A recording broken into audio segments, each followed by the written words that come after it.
Alright, so I didn't think I was gonna say anything more on this situation other than the day it happened on Twitter, and it was like maybe 2 tweets. But some stuff is happening, and I'm pretty mad. So let's talk about this. Now, for some context, I'm just gonna give the whole backstory of what I personally witnessed. And I do not lie about things to try and prove my narrative. That's not who I am. I'm not gonna risk my reputation by making up lies. So I'm just gonna talk about what I saw firsthand. So here we go. The context is a prank YouTuber that decided to come to a furry convention that I was attending and make his little content. And before we begin, I want to state right now, please do not harass the furries who made content with this YouTuber after the event I'm talking about. It's not okay. The furries that made content with him after this event had nothing at all to do with the event I am talking about. And the only reason why I'm talking about this event is because I personally had to witness it, and it made me extremely upset that I did not return to the convention on Saturday or Sunday, even though I paid for a full weekend pass. And that is what made me the most upset. But let's get into it. I attended this convention on a Friday, the first day of the convention, and I want to say it was getting a little bit later in the day. It was definitely afternoon.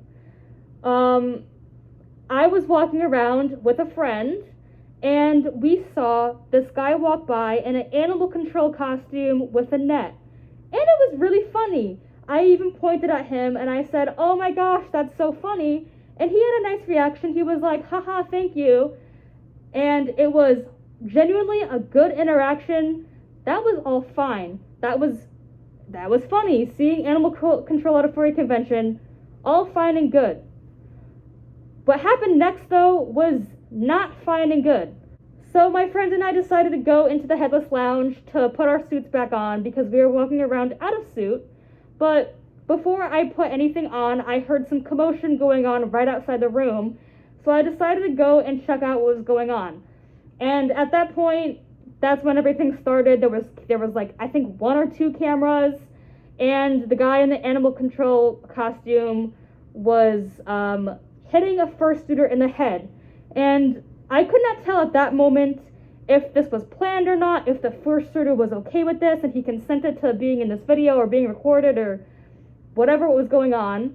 But he did have a handler, and he was making motions to the handler that this guy did not like what was going on. I then went up to a booth and I told convention staff, "Hey, I'm pretty sure these guys are here to make a scene. They're probably here to record stuff for their YouTube channel," because I also had to go through this at a different convention just a few months earlier at TFF. And luckily, con staff responded immediately. There were immediately con ops on this guy trying to get him to stop. But he didn't stop. He then proceeded to pull out an NSFW body pillow and lay it on the ground. The whole bit was that it was bait, but there were children in attendance, and that was the second biggest thing, was children were exposed to that body pillow.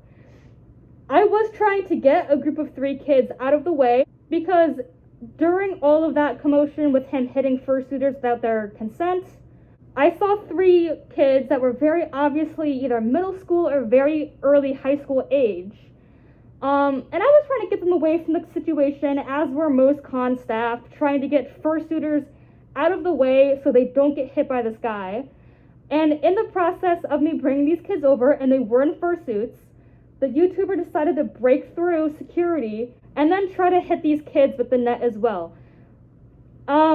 I also know that a kid did see the body pillow because in the video that this guy uploaded, there's a bit where he's hitting a fursuiter that's suited as a Five Nights at Freddy's character, and you can see the body pillow right behind this kid, and that was a minor.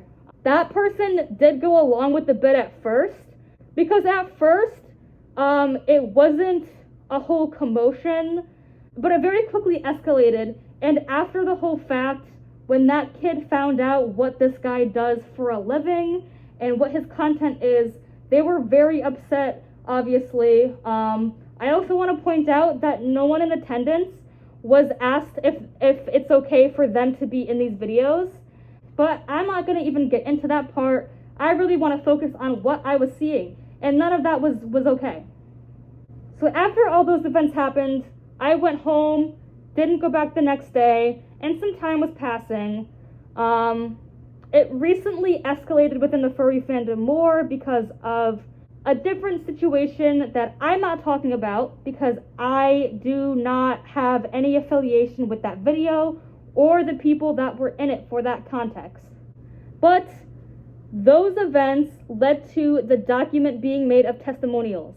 And I do want to say that there was one testimonial at the very end that unfortunately did not have any proof or backing. I'm not going to say that they lied or anything, but the other testimonials, you can very clearly see them going on in the video that was uploaded, and that last testimonial did not even have a convention of when this occurred. But that last testimonial was the one that this YouTuber then decided to hyper focus on during his live stream, because I guess somehow he got a hold of this document and was reading it, and then went on Instagram Live, but was making complete jokes of it all. He started the live saying, "The police showed up to my door and I'm getting arrested for animal abuse." It was very obvious a bit, but it's very sad that this guy is not taking any of these testimonials seriously, because all of them in the beginning were true, and I also saw all of this pan out myself. I was not in the dealer's den for when that started happening, but I watched it from the outside, and I did hear the commotion of what was going on in the dealer's den, because he decided to go and start harassing people in the dealer's den and making a bunch of loud noise. And in the dealer's den, recording is not permitted. He did break multiple rules at the convention, and that is also in part why he got kicked out.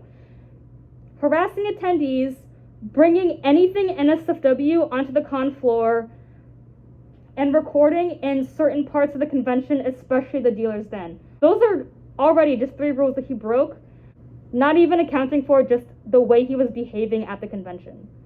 And the thing that upsets me personally is that this guy didn't try to take accountability for this at all. Instead, he was making it into the big jokes like, "Oh, I'm being arrested for animal abuse."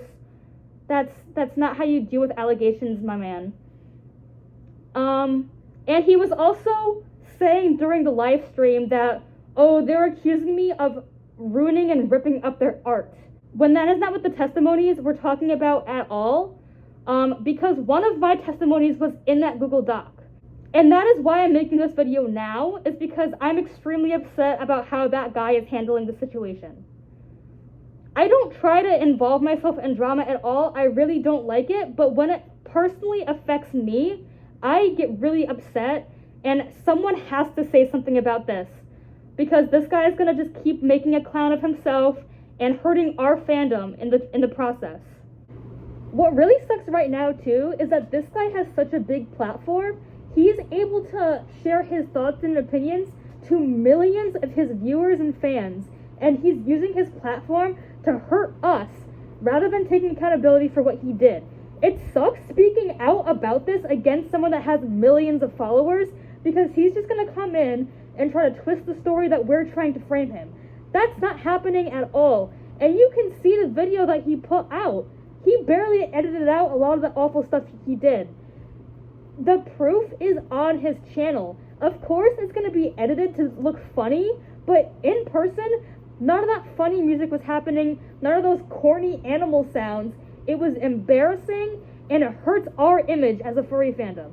I know a lot of his fans don't care either. His whole content with furries is, "Oh, they're cringe. Oh, look at this, look at that.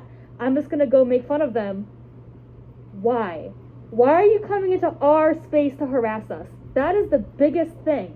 This is our space. We purposely have our conventions in private venues so we don't have to deal with outsiders. But you came in anyway and decided to make this content.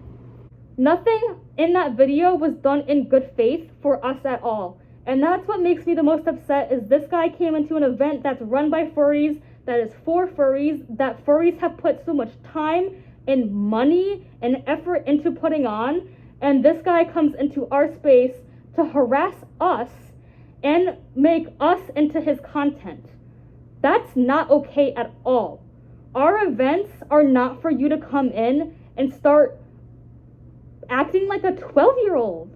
It was embarrassing to watch because this guy was getting dragged out of the front door by security, still carrying on and screaming, trying to put this whole bit on, and everyone around us, it was secondhand embarrassment watching this grown man get dragged out of a furry convention.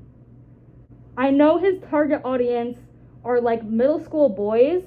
This guy is a horrible role model for those kids. The comments under his videos and his live streams are appalling, and it's really awful that these kids are consuming that kind of content, so they think that it's okay to go into other people's spaces and harass people because they think it's funny. It's not funny. I don't think it's funny at all. I don't know other furries that think it's funny, and I'm usually a really level-headed person about things. There's a very slim possibility that this YouTuber even sees this video. Obviously, I don't expect him to at all, but I really, really wish that he, instead of deflecting and making jokes about what he did at this convention, instead at least recognized that he was in the wrong for many, many things. Furries are okay with non-furries coming to our convention as long as you just treat us with respect and don't ruin the events that we work hard to put on. His content is all just so attention-seeking. This guy has to have all the attention on him at all times. It's very much giving vibes of a spoiled only child. It's just very sad in my opinion. And I wanna say this again. Do not harass the furries that made content with him after this event. They had nothing to do with this. Again, I already said this, but they do not deserve any lies made up about them because it's very appalling that this fandom decided to Photoshop fake evidence to try and prove their narrative against those furries. You can have your opinions on that however you want, but making up lies and slander is not okay in the slightest. That's all I'm going to say about this. It was very, very upsetting to see all this go down the past week or two. I do not wish any ill intent on anyone. I just want to share my opinions on what happened because I had to go through it firsthand and it was really not cool. Everyone can do better, and it's really sad that nowadays some people are so focused on getting views and clicks and attention that their judgment is clouded like this. Please just be a decent person. I have my social media accounts to spread joy and happiness to the people who like my kind of content. I just can't fathom going into a place that's not meant for me and then making a whole big spectacle for myself. If anyone does have any questions or wants me to clarify anything, please leave them below. I will try to answer them, but please be mindful that I only saw what I saw. I'm not gonna try to confirm on hearsay because it very well might be false. I don't intend on lying to anyone or spreading any false information. This is just what I experienced. That's all.